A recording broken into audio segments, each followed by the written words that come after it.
Bienvenue sur Wapala, votre mag 100% Watersports. Au programme cette semaine, la nouvelle vient de tomber, Sarah Hébert jette l'éponge et abandonne sa tentative de traverser de l'Atlantique en planche à voile. Pour reprendre le sourire, on vous offrira une petite session d'après-boulot sous le soleil couchant breton. Mais tout de suite, on fait le tour de l'actu glisse du moment.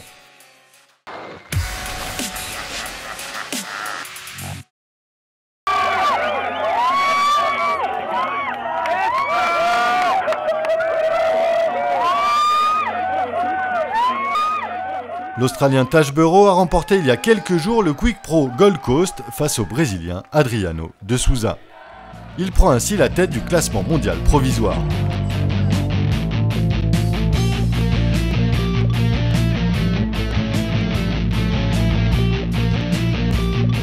Considéré aujourd'hui comme un vétéran, Tashburo a su faire évoluer son surf pour rester dans le coup face aux nouvelles générations. Au passage, c'est d'ailleurs impressionnant de voir comment les pros sont capables de générer de la vitesse, quel que soit le type de vague.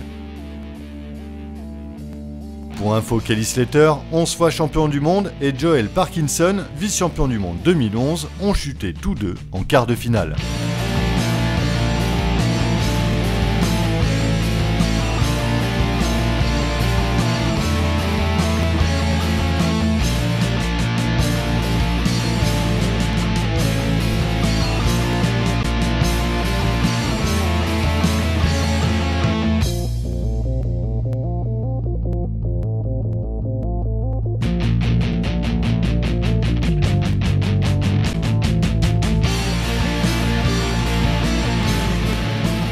Côté filles, c'est la locale et quadruple championne du monde Stéphanie Gilmour qui s'impose.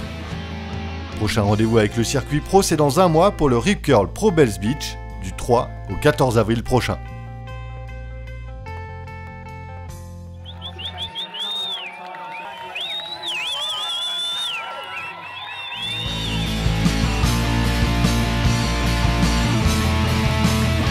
Côté planche olympique, Julien Bontemps termine 5e du championnat d'Europe RSX à Madère. Il termine 5e à 3 points du podium, mais il est satisfait de sa performance. Julien Bontemps, sélectionné pour les JO de Londres, a su tirer son épingle du jeu avec du matériel qu'il ne connaissait pas, contrairement aux 3/4 des coureurs inscrits. Choix stratégique pour le Français qui a voulu se mettre en conditions réelles, comme pour les JO, car là non plus, personne ne connaîtra son matériel avant l'épreuve. C'est le Polonais Mierzinski, vice-champion du monde 2010, qui est sacré champion d'Europe. Son compatriote Miska termine 3e et le grec Kokalanis, second.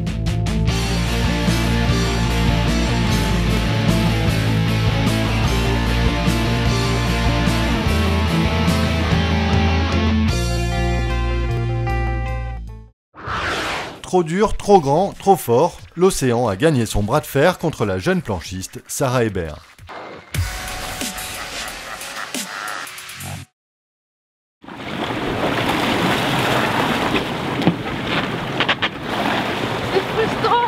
C'est frustrant parce que j'ai envie, mais vraiment au radar quoi. 28 4 il montait là, 28 4.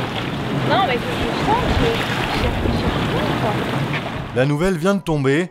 Partie le 22 février dernier de Dakar en direction de la Guadeloupe, Sarah Hébert jette l'éponge et abandonne sa tentative de traversée de l'Atlantique en planche à voile.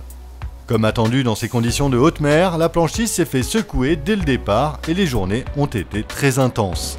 Le rythme de 8 heures de navigation quotidienne et l'effort continu qu'il faut fournir pour tenir sa planche a mis son corps à rude épreuve. Sarah Hébert a très vite puisé dans ses réserves physiques et le week-end dernier, le vent est monté avec une mer forte, c'est la première alerte sérieuse. Mon corps est en train d'atteindre ses limites. J'ai des débuts de perte de connaissance, j'ai l'impression de m'endormir sans l'avoir voulu. Après 2 jours de repos à bord du catamaran Assistance, Sarah Hébert a tenté de reprendre la mer, mais en vain. Son médecin à terre, joint par téléphone satellite, diagnostique qu'elle souffre d'anémie et c'est à bout de force qu'elle décide d'abandonner sa tentative de traversée.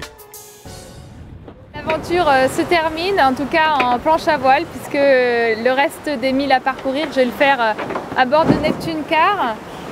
J'ai bien essayé ce matin de retourner à l'eau, mais malheureusement l'énergie me manque et pourtant une pile j'en ai, mais apparemment j'ai un peu trop tiré dessus. Donc voilà, il faut accepter que mes capacités physiques ont été largement atteintes et que le vent malheureusement ne me facilite pas la tâche puisqu'il souffle de plus en plus à l'est et double mon parcours. Donc à un moment, il faut décider d'arrêter et c'est aujourd'hui que la décision a été prise.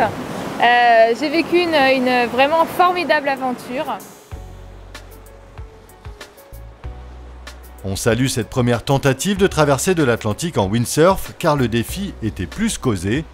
Nous souhaitons bon vent à la windsurfeuse qui saura se relever grâce à sa force de caractère. Elle a déjà sans doute plein de projets dans la tête pour reprendre le chemin de l'océan, des projets sûrement plus aboutis et mieux préparés.